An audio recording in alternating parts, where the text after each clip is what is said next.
कहाँ रखा हमने से ऑक्सीजन का उपयोग बता चुका था ना, इसमें ऑक्सीजन का उपयोग पढ़ा दिया था ना, बता चुका था। अब देख लो नाइट्रोजन का क्या उपयोग है। नाइट्रोजन में एक क्या है, गैस है जो सबसे ज्यादा मात्रा में पाया जाता है। बताए थे कितना पाया जाता है, किसमें पाया जाता है, वायुमंडल में सबसे ज्यादा नाइट्रोजन ही पाया जाता है। ठीक है, और उसका उपयोग क्या है, सबसे पहला ये पेड़ पौधों और जीव जंतुओं की वृद्धि की आवश्यक है। वृद्धि मतलब जानते हो क्या होता है, हाँ, बढ़ने की आवश्यक है।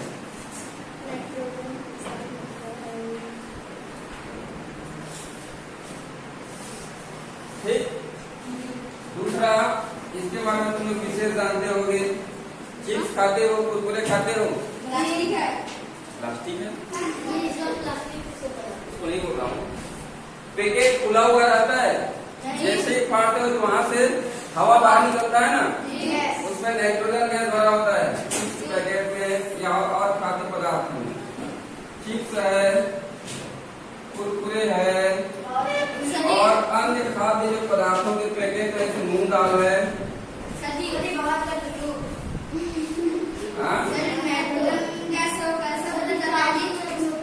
अरे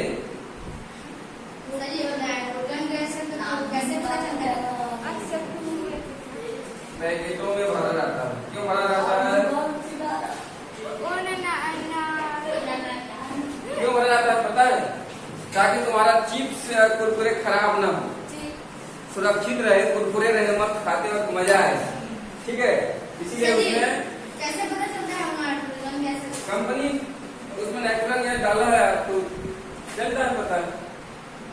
उसका टेस्ट कैसे करते हैं ये बोल रहे हो क्या, उसको भी बताऊंगा बाद में, लेकिन अभी इसको सिंपल उपयोग पढ़ लिया। ठीक है, कि पता कैसे चलेगा कि वास्तव में वो नाइट्रोजन है कि ऑक्सीजन है, यही जानना चाहते हो ना, अगली बार बताऊंगा। ठीक है, अभी इसी में आगे बढ़ते हैं।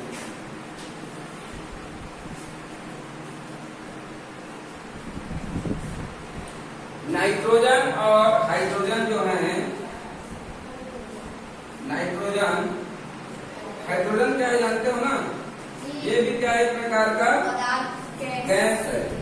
हाइड्रोजन मिलकर क्या बनाते हैं, अमोनिया बनाते हैं। अमोनिया क्या है, ये भी एक यौगिक है या पदार्थ है समझ लो, जिसका उपयोग यूरिया बनाने में किया जाता है। यूरिया को जानते ही हो जी, क्या है ये, हाँ, यूरिया क्या है, खाद है ना, हाँ, जिसको खेतों में डाला जाता है। मतलब नाइट्रोजन का उपयोग यूरिया बनाने में किया जाता है, ऐसा समझ सकते हैं, यूरिया में। ठीक है, एक महत्वपूर्ण उपयोग जो है वो ये है कि इसका जो विशाल मात्रा है वो क्या करता है, ऑक्सीजन की सांद्रता को कम करता है। सांद्रता मतलब तो समझ रहे हो, ऑक्सीजन की सांद्रता, पता हो सांद्रता किसको बोलते हैं।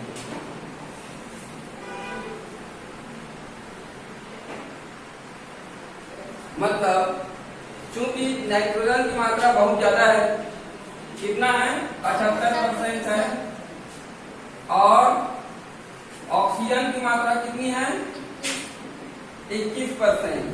और हम लोग जानते हैं कि ऑक्सीजन गैस जलने में सहायक होती है, स्वयं नहीं जलती लेकिन जलने में सहायक होती है। तो वायुमंडल में क्या है, नाइट्रोजन और ऑक्सीजन मिला हुआ है। ठीक है, तो ज्यादा मात्रा किसका है, नाइट्रोजन का है। अगर नाइट्रोजन नहीं रहता, अगर सांद्रता मतलब होता है समझ लो गाढ़ापन, मतलब मान लो केवल नाइट्रोजन है तो नाइट्रोजन के अणुओं की संख्या ज्यादा होगी ना, समझ रहे हो ना, और उसमें ऑक्सीजन मिला लेंगे तो भी किसकी मात्रा ज्यादा होगी, नाइट्रोजन की। तो उसकी जो मात्रा है उसको कम करता है, सांद्रता को ऑक्सीजन की कम करता है, मतलब उसका जो अणु है पास आने नहीं देता, समझ लो। ऑक्सीजन के अणु को एकदम पास आने नहीं देते क्योंकि उनकी मात्रा ज्यादा है। इससे होता क्या है, मान लेते हैं हम आग वाग जलाते हैं, तो आग जलाने में ऑक्सीजन सहायक है ना, ठीक है।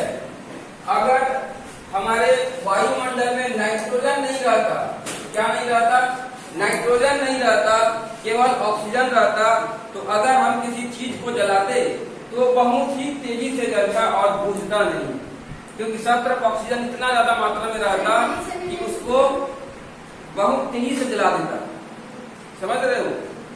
तो इतना तेजी से जलाता कि आसपास कुछ वस्तु है वो भी तो मिट्टी में ऑक्सीजन हाँ जलने मतलब जल सकता था, समझ गए। तो आग को कंट्रोल करने में भी ये मदद करता है। मतलब अगर केवल ऑक्सीजन होगा तो कोई भी पदार्थ हम जलाएंगे वो बहुत ही तेजी से जलेगा, नियंत्रित रूप से नहीं जलेगा। हाँ मिट्टी, तेल, पेट्रोल, डीजल क्या हाँ बता रहा हूँ। मिट्टी, तेल, पेट्रोल और डीजल तीनों को जमीन से ही खोद के निकाला जाता है, ठीक है। तो एक प्रकार का जैविक ईंधन है।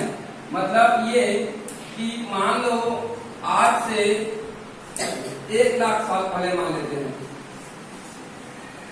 1 लाख साल पहले यहाँ पर जीव जंतु रहे होंगे, पेड़ पौधे रहे होंगे, किसी कारणवश भूकंप आया या ज्वालामुखी फटा तो सारे पेड़ पौधे जीव जंतु कैसे हो गए, दब गए। तो उनके दबने से ही कोयले बन गए और उनका जो रस था वो धीरे धीरे रिस कर नीचे चट्टानों में खाली जगह पर बैठ गया, जो कि हमें किस रूप में मिलता है, पेट्रोलियम के रूप में मिलता है। इसी से पेट्रोलियम से क्या बनाते हैं, गैसोलीन बनाते हैं, इसके अलावा ग्रीस बनाते हैं, कई प्रकार के पदार्थ और बनाए जाते हैं। और पेट्रोल क्यों जैसे मिट्टी का किससे करते हैं, पूरी उसी से नीचे से निकालते हैं। उसको मान लो पेट्रोल में निकालते हैं, एकदम शुद्ध नहीं होता, उसको शुद्ध करते हैं ना, तो उससे जो पदार्थ निकलता है उसी को अलग अलग उपयोग में लाया जाता है ना। उसी से गैसोलीन, ग्रीस, मिट्टी तेल ये सब बनते हैं पेट्रोलियम से। पेट्रोलियम मतलब एक पदार्थ है जिससे पेट्रोल भी बनता है, डीजल भी बनता है, उसी से मिट्टी तेल और ग्रीस ये सब, ठीक है। मतलब मान लो ये पेट्रोलियम पदार्थ है, ये पेट्रोलियम पदार्थ है मान लो, तो इसको शुद्ध करेंगे तो जो इसमें से अपशिष्ट पदार्थ निकलेगा वो ग्रीस के रूप में कार्य करेगा, या फिर किसके रूप में कार्य करेगा, गैसोलीन, ठीक है। या फिर और अगर शुद्ध करेंगे उसको कई प्रकार के इसमें अलग अलग उसकी शुद्धता के आधार पर उसको बांटेंगे, तो उसमें से कुछ डीजल के रूप में उपयोग किया जाएगा, कुछ मिट्टी तेल के रूप में उपयोग किया जाएगा, ऐसा होता है, समझिए। तो बड़े बड़े तेल की कुएं पाए जाते हैं नीचे में, उसको खोदते हैं और निकालते हैं मशीनों से, ठीक है। तो ऐसे बनता है पेट्रोलियम। खाते हैं वो तेल, उस नीचे से नहीं निकालते, खाते हैं वो तेल, हाँ, या तो मूंगफली से बनेगा, या फिर सरसों से बनेगा, या उसको किसी तरीके से और रिफाइन किया जाता है, उसको कुछ केमिकल मिलाकर, लेकिन वो बहुत ही हानिकारक होता है। खाने लायक शुद्ध तेल क्या है, मूंगफली का, सरसों खा सकते हो, मूंगफली का खा सकते हो, उसको पहले खाते थे, अब नहीं खाते खाते होंगे, लेकिन अब मैं तो बहुत कम, मैं देखा ही नहीं हूँ खाते होंगे, हो सकता है, ठीक है। तो मतलब जिस तेल को खाने में क्या करके बनाया जाता है, पीस कर उसको, वो शुद्ध होता है। जबकि पैकेट वाला खरीदोगे तो उसमें कई प्रकार के केमिकल मिलाए जाते हैं, तब तो एकदम शुद्ध नजर आता है। देखना उसको पानी से दिखता है ना, उसमें कई प्रकार के केमिकल मिलाकर उसको ऐसे शुद्ध किया जाता है, वैसे बनाया जाता है दिखने के लिए, या मतलब दिखने के लिए भी, और उसमें कुछ मतलब एक्स्ट्रा कुछ ऐड करने के लिए जो स्वास्थ्य के लिए अच्छा है करके करते हैं, लेकिन ज्यादा हानि करता है और लाभ कम होता है, ठीक है। हाँ, तो इस प्रकार से खाने का तेल अलग है जो हमको पेड़ पौधों से प्राप्त होता है, और जो जलाने वाला ईंधन के रूप में जो यूज करते हैं मिट्टी तेल डीजल पेट्रोल ये अलग है। जो घर में एलपीजी उपयोग करते हैं एलपीजी गैस इसको भी जमीन से ही खोद कर निकाला जाता है। जो भाप बनकर नीचे जो गड्ढा रहता है जमीन के अंदर उसमें वो भरा रहता है गैस तो उसको पाइप के माध्यम से निकालते हैं और उसमें कुछ और गैस मिलाकर उसको क्या करते हैं पैक करते हैं सिलेंडरों में। ठीक है उसमें कुछ प्रक्रियाएं की जाती हैं। कैसे नहीं समझे फट जाता है ना। हाँ अगर मान लो गैस का सिलेंडर है ना उसमें कुछ खराबी है या फिर उसका टेम्परेचर ज्यादा है तो क्या होता है वो अंदर का जो गैस है वो बाहर धक्का मारता है ना तो फट जाता है। या कभी कभार मान लो सिलेंडर कहीं पर गिर गया है पचक गया है वहां का जो एरिया पतला हो गया है उसका दीवार तो उसको प्रेशर में क्या कर सकता है उसको फाड़ सकता है। ठीक है उसमें भी एक्सपायरी डेट लिखा होता है देखना उसमें लिखा होता है ABCS है ये ABCD ऐसा लिखा रहता है। तो A मतलब वो जनवरी फरवरी मार्च अप्रैल 3 महीने तक मतलब वैसे और सन लिखा रहता है सन किस सन तक है या किस तक है इसको कंफर्म नहीं बता पा रहा हूँ अभी बाद में कंफर्म बताऊंगा कि उसमें कैसे मतलब देखते हैं कि उसका एक्सपायरी डेट कब तक हो। ठीक है बाद में बता दूंगा इसको। ABC ऐसे इस टाइप से लिखा होता है देखना और कोड वाला है कि मतलब ये कितने महीने तक और कितने साल तक है उसका सिलेंडर कैसा हो जाता है वो दूसरा मतलब चेंज करना पड़ता है। ठीक है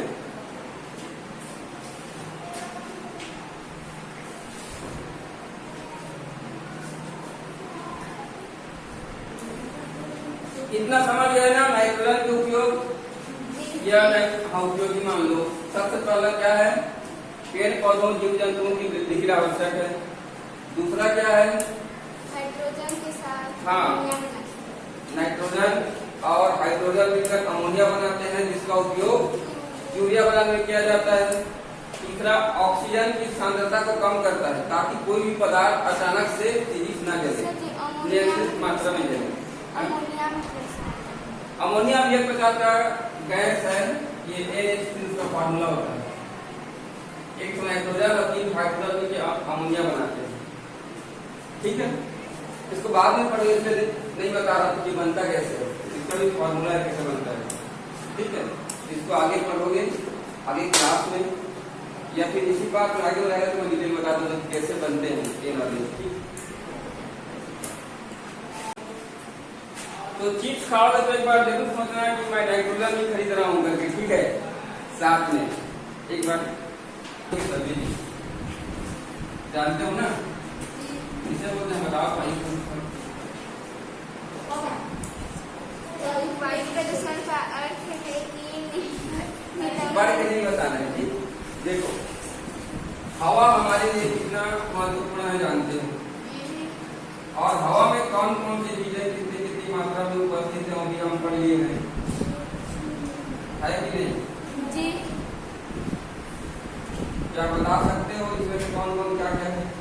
ये क्या है नाइट्रोजन ये ऑक्सीजन ये नाइट्रोजन है सही है ऑक्सीजन ये ऑक्सीजन है सही है और वो कितना है वो कार्बन डाइऑक्साइड ये कार्बन डाइऑक्साइड है वो आर्गन आर्गन है और वो ये है जल वाष्प। जलवाष्प।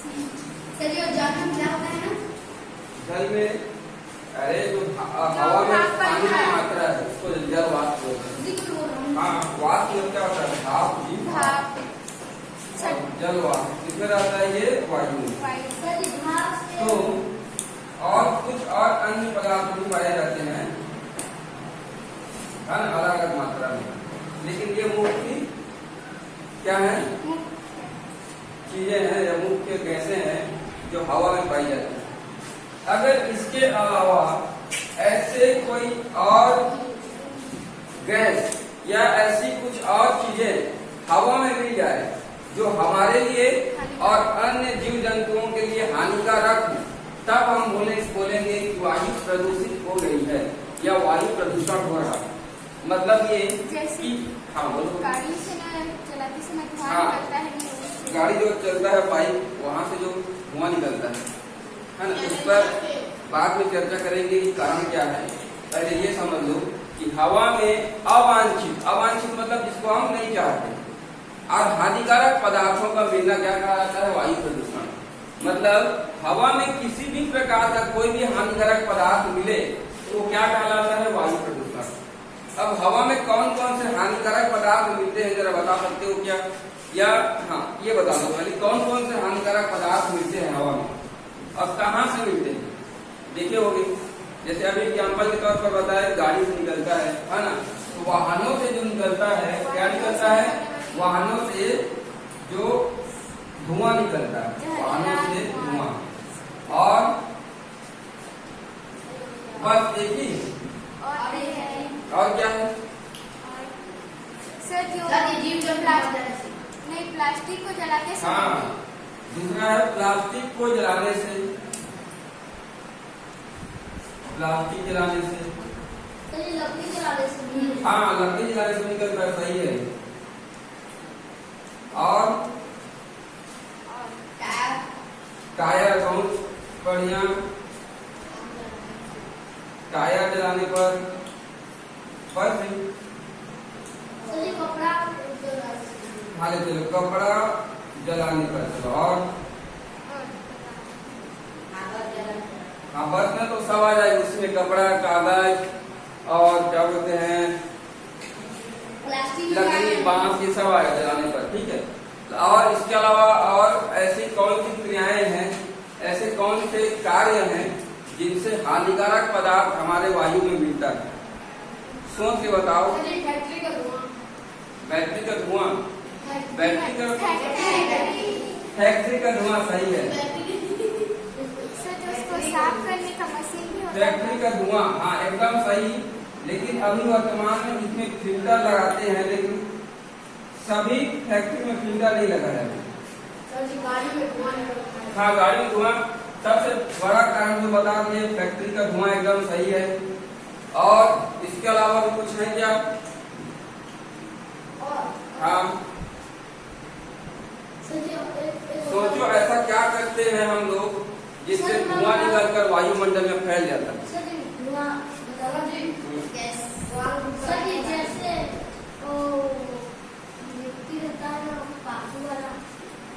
हाँ हाँ, मतलब जो बारीक जो मिट्टी के धूल के कण है वो तेजी से हवा चलने पर भी क्या होता है, हवा में गिरते हैं। तेज धुआं चलने पर क्या, धूल के कण, बहुत बढ़िया। और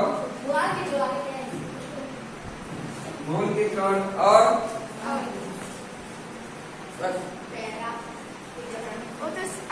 आ गया, खेतों में कुछ जलाते हैं, पुआल वाल, उसको भी इसमें शामिल कर लेते हैं। बीड़ी पीते हो? बीड़ी पीते हो?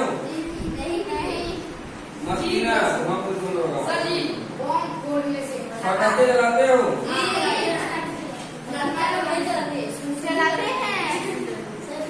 सिगरेट पीते हो? हाँ, सिगरेट बीड़ी पीने से, पटाखे जलाने से, हाँ उसको क्या बोलते हैं, सुरसुरी को हिंदी में? सुरसुरा। कोई बोल देता है यार, फुलझड़ी। हाँ याद था लेकिन दिमाग में नहीं आ रहा था।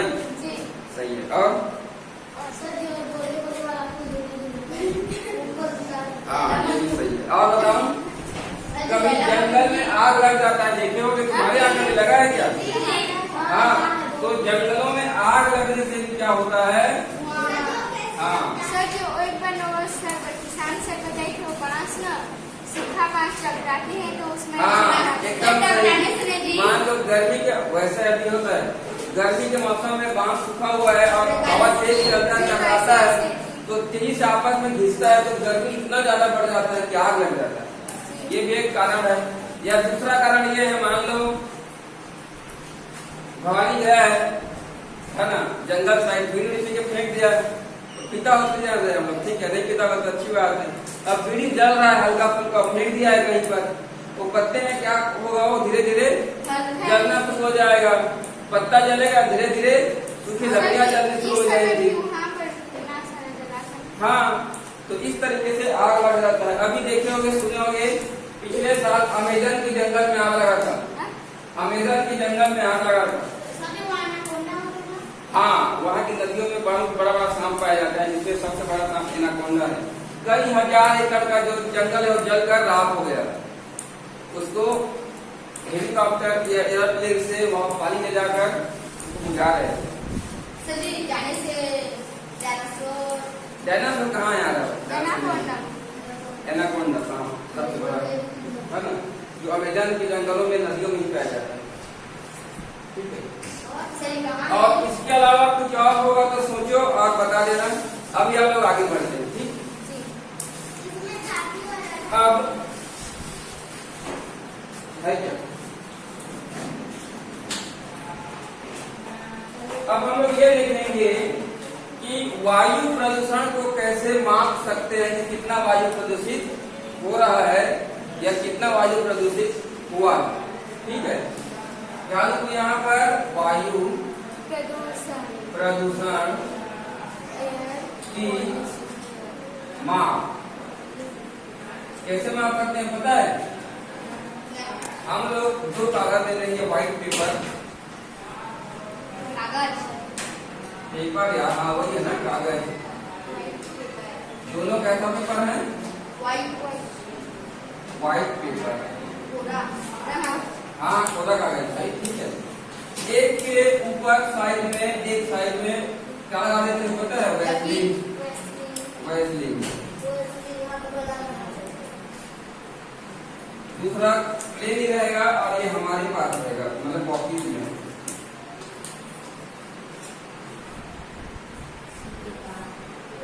अब इस वाले पेपर को हम लोग ऐसे स्थान पर रख देते हैं जहां पर हमें वायु प्रदूषण की मात्रा जांचना है।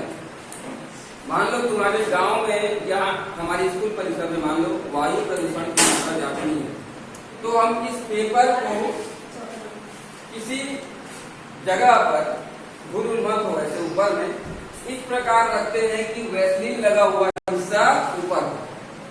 ठीक, और एक समय निश्चित कर लेते हैं कि उसे 15 मिनट या 20 मिनट या 30 मिनट बाद देखेंगे। तो क्या कोई बता सकता है इससे होगा क्या?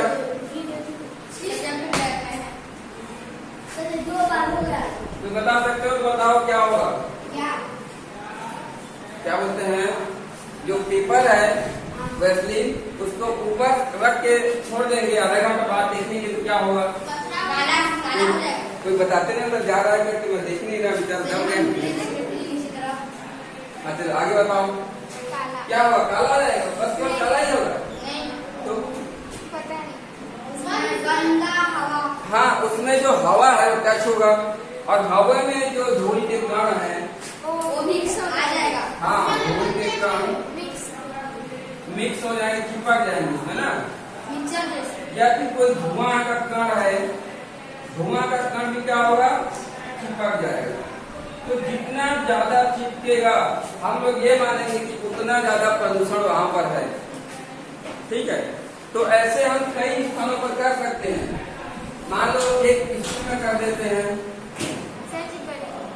एक हाँ कर सकते हैं, ले आना के आदि में, एक पहाड़ के पास कहीं पर रख सकते हैं या नदी के किनारे, एक सड़क के किनारे रख देते हैं और एक ऐसी जगह रख देते हैं जहाँ पर क्या हो?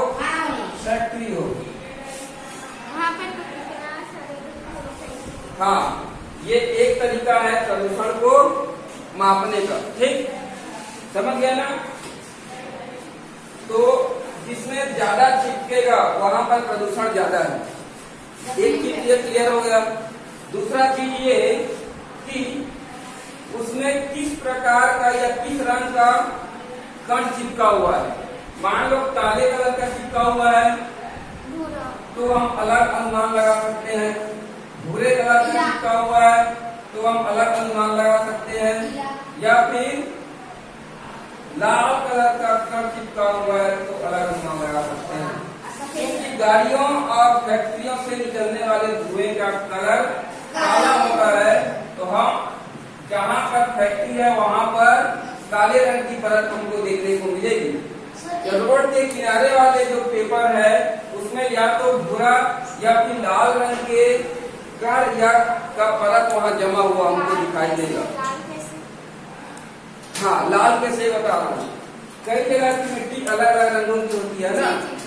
तो मान लो कहीं की मिट्टी लाल है तो उसके ऊपर लाल धूल जमेगा, कहीं की मिट्टी काली है तो वहाँ काली रंग की मिट्टी की परत जम जाएगी, कहीं की मिट्टी लाल पीली है तो उसके ऊपर लाल पीले रंग की मिट्टी जम जाएगी। ये अक्सर सड़कों के किनारे देखने को हमको मिल जाएगा। ठीक, फैक्ट्रियों के किनारे ये वाला देखने को मिल जाएगा। तो इससे हम ये भी अनुमान लगा सकते हैं कि प्रदूषण किस वजह से है। अगर मान लो किसी सड़क के किनारे जहाँ फैक्ट्री नहीं है काले रंग की परत हमको देखने को मिलती है, तो हम ये अनुमान लगा सकते हैं कि वहाँ वाहनों से बहुत ज्यादा प्रदूषण हो रहा है। क्यों? क्योंकि वाहनों से निकलने वाला धुआं कैसे रंग का होता है? काले रंग का। क्योंकि वहाँ पर सड़क के किनारे कोई फैक्ट्री नहीं है और काले रंग की परत जमी है, मतलब ये निश्चित हो जाता है कि वो गाड़ियों से निकलने वाला धुआं उसमें जमा है। ठीक, इतना क्लियर है? सर जी एक बात बोलूंगी। हाँ बोलो जी, बिल्कुल बोलो। मिट्टी को सुखा प्रेस कर उसको लाइन को घास से निकाल देता है। नहीं समझ पाए।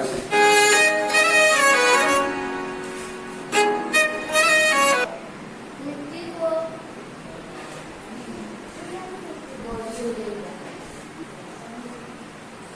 तो ये जो पेपर वाला था वो एक विधि हो गया और दूसरी विधि है पत्तियों के माध्यम से। हम क्या कर सकते हैं, विभिन्न स्थानों पर पाए जाने वाले पेड़ पौधों की पत्तियों को तोड़कर ला सकते हैं और हम उसके ऊपर जमी हुई मिट्टी को या धूल के कण को देख सकते हैं। क्योंकि तुम लोग देखे होंगे कि सड़क के किनारे जो पेड़ पौधे पाए जाते हैं उन पत्तियों के ऊपर मोटी परत में धूल के कण जमा होते हैं, है कि नहीं? तो विभिन्न स्थानों से ऐसी पत्तियां लाकर देखोगे उनके ऊपर कितना धूल चिपका हुआ है, उसके आधार पर हम प्रदूषण की मात्रा की जानकारी एकत्र कर सकते हैं। मान लो सड़क के किनारे का लाओगे तो उसमें अलग मोटाई की परत जमी होगी धूल की, तुम्हारे पहाड़ का लाओगे तो उसमें अलग होगा, घर का लाओगे तो वहाँ का अलग होगा। मान लो किसी फैक्ट्री एरिया में पेड़ पौधे की पत्तियों को लाते हैं तो वहाँ काले रंग की जो पट्टी है वो जमा दिखाई देगी, है ना। तो इस प्रकार हम उसकी मोटाई के आधार पर और उसके रंग के आधार पर ये पता कर सकते हैं कि कहाँ पर ज्यादा प्रदूषण हो रहा है। ठीक, अब बोलो क्या बोल रहे हैं? क्या मिट्टी? अरे जरूर थोड़ी है, वो तो जमीन के ऊपर निर्भर करता है ना कि किस प्रकार कहाँ पर कैसी मिट्टी पाई जाती है। तुम्हारे एरिया में रेतीली मिट्टी पाई जाती है, पता है? रेतीली लाल मिट्टी पाई जाती है। इसमें रेत की मात्रा ज्यादा होती है और ज्यादा रेत होगा तो पानी को कम मात्रा में अवशोषित कर पाएगा, मतलब अवशोषित नहीं, अपने में बांध कर रख पाएगा। ज्यादा पानी कहाँ चला जाएगा? जमीन के नीचे रिस जाएगा। क्योंकि बालू के ऊपर जब पानी डालते हो तो पानी बहुत जल्दी नीचे चल आता है ना। तो वैसे ही जैसे तुम्हारे यहाँ बारिश होती है तो देखना एक आध घंटे बाद ऊपर सूखा नजर आता है, क्योंकि सारी पानी कहाँ सोख ली जाती है? बालू के नीचे, है ना। और वो जमीन में चली जाती है, हालांकि सुरक्षित ही रहती है, वो भूमिगत जल के स्रोत में मिल जाती है। ठीक है, लेकिन अगर ऐसी जगह पर खेती करोगे तो पानी जो है वो ज्यादा मात्रा में लगता है, बार बार लगता है, क्योंकि वहाँ की मिट्टी जल्दी सूख जाती है, क्योंकि पानी जो है जल्दी से रीस कर जमीन के नीचे चला जाता है। ठीक, तो मान लो जितने भी धूल के कण हैं, फैक्ट्री से निकलने वाले धुएं के कण हैं, ये प्रदूषक कहलाते हैं। क्या कहलाते हैं? प्रदूषक। प्रदूषक मतलब होता है प्रदूषण करने वाले। ठीक है, तो ये प्रदूषक कई प्रकार के रंगों में और कई प्रकार के आकारों में हमारे वायुमंडल में फैले हुए हैं। जो फैक्ट्री से निकलने वाले प्रदूषक है वो काले रंग के, सड़क के किनारे जो प्रदूषक हैं वो धूल मिट्टी के कण लाल रंग के। इस प्रकार उनका आकार भी और उनका रंग भी अलग अलग हो सकता है। ठीक है।